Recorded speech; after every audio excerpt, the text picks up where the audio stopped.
What is the gold standard in finance? The gold standard is a fixed monetary regime under which the government's currency is fixed and may be freely converted into gold. It can also revert to a freely competitive monetary system in which gold or bank receipts for gold act as the principal medium of exchange, or to a standard of international trade wherein some or all countries fix their exchange rate based on the relative gold parity values between individual currencies. How the gold standard works.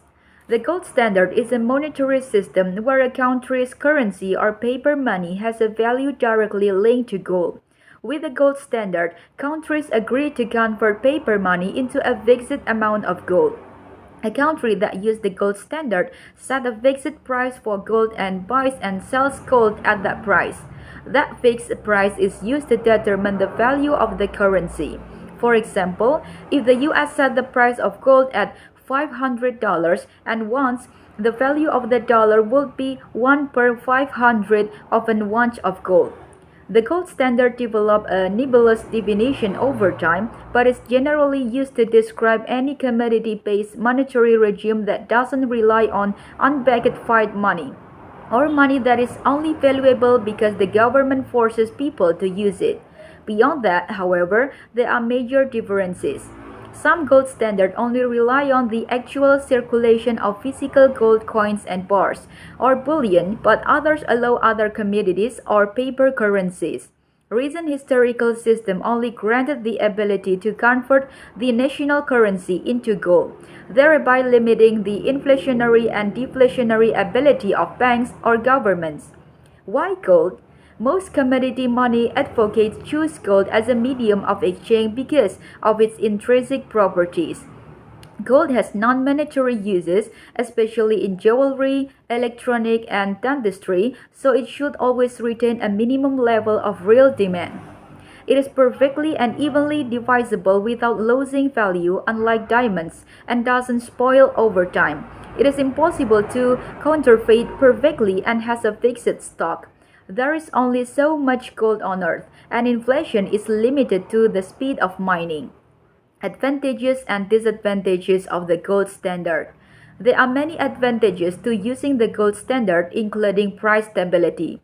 This is a long-term advantage that makes it harder for government to inflate prices by expanding the money supply.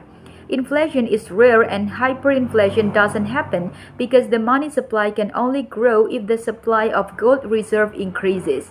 Similarly, the gold standard can provide fixed international rate between countries that participate and can also reduce the uncertainty in international trade. But it may cause an imbalance between countries that participate in the gold standard. Gold-producing nations may be at an advantage over those that don't produce the precious metal, thereby increasing their reserve.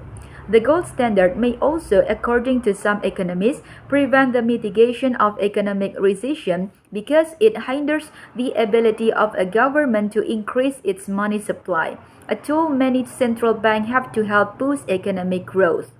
History of the gold standard. Gold was made into coins for the first time, enhancing its usability as a monetary unit. Before this, gold had to be weighed and checked for purity when settling trades.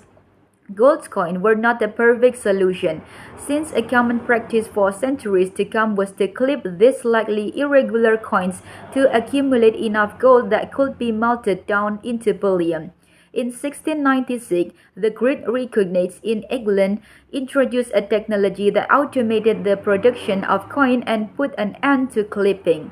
The U.S. Constitution in 1789 gave Congress the sole right to coin money and the power to regulate its value.